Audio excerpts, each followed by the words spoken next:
One of the other stories we happen to be covering happens right here in the good old U.S. of A. Yes, switching gears to politics, tonight GOP Ohio Senator JD Vance and Democratic Minnesota Governor Tim Walz will square off during their first and only debate.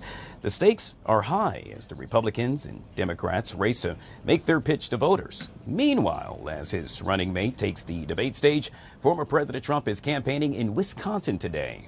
He and Vice President Harris are visiting key battleground states this week in the final sprint to November the 5th. Joining us to discuss all things surrounding that is Kelly Hyman, political strategist, right here on the Live Zone. Good to meet you, ma'am. Thank you so much for coming on the show. Nice to see you. Obviously, we were hoping to speak with you with regard to all things about the debate tonight. We will do so in just a second, but top of mind for a lot of folks happens to be the attack that took place earlier within the last hour on Israel from Iran. Your take on that?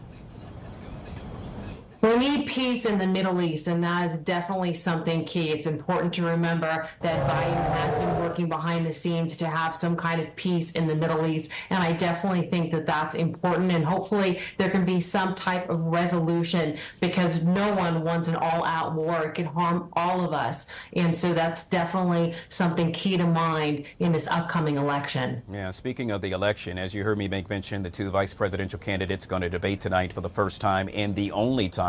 Now that we've actually seen this attack take place on Israel today, I wonder if that will be top of mind and, well, quite honestly, at the top of the discussion tonight during the debate. Do you think they should address it? They definitely should address it. They're talking to the American people, and it's really important for the American people to hear from them and hear their stands, not only what's going on in the Middle East, but what's going on at home in regards to the economy and what each side has a plan for our economy, but also for reproductive freedom, which is very important for women who are 45 years and younger, according to recent polls. And that's going to be key, to talk about their plan of what they have in store for the American people and how they are going to help the American people going forward. Yeah, well, we know that former President Donald Trump happens to be 78 years old, now the oldest man to run for president, which means, quite honestly, ma'am, a lot of folks are going to have their eye on JD Vance, thinking if President Trump becomes president yet again, and, well, let's say the worst were to happen, JD Vance would be next up. Do you think that will be discussed tonight as well?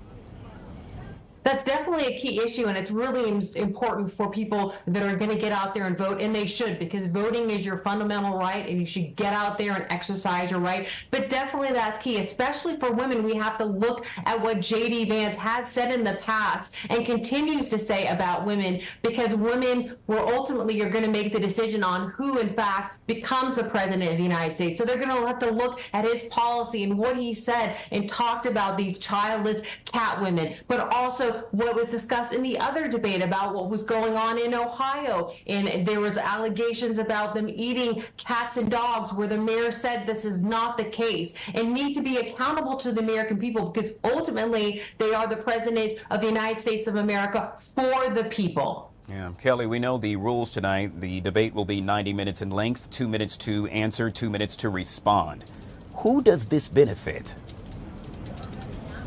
Well, hopefully it will benefit the American people, but it's really hard to say your whole policy in a 2-minute. But it's also important to remember there's no opening statements, but each side will get a closing statement, and that's their last pitch to the American people, and can tell them what they plan for the future and what they want to plan for the future. But definitely see discussions about economy, immigration is going to be there as well, reproductive freedom, as we discussed earlier, what's going on in the Middle East, and potentially about a lot of the policies that they plan to implement, and maybe any contradictory statements one has made in the past and how they plan to fix that. Yeah, Kelly, we know tonight that two women will serve as moderators. It's no secret that JD Vance has, well, let's say, ruffled a number of feathers with regard to his cat lady comment. And so I'm curious, you being a woman yourself, ma'am, do you hope the moderators actually address that?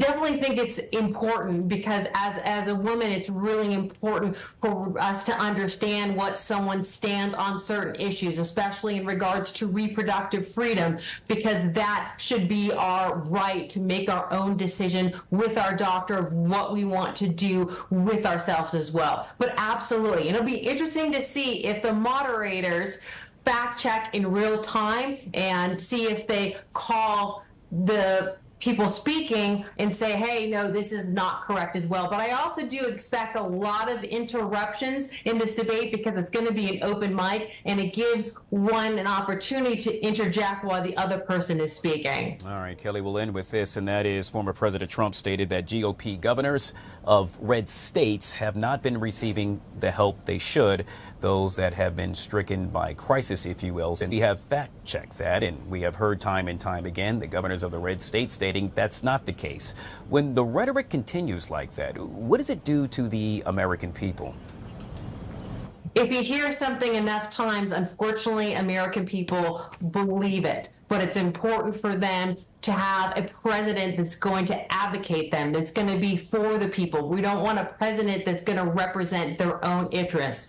But it's also, as you said, people have come out. Biden has come out and said that that is not true. The governor of the state of North Carolina has come out and says that is not true. And so the American people deserve better. We need a president who's going to fight for us, a president who's going to advocate for us, a president that has our what we want in their mind, not what's going to benefit them. Very well said. Once again, Kelly Hyman, political strategist, joining us right here on the Fox 5 Live Zone. Truly appreciate your time, ma'am. Great to see you. Be safe.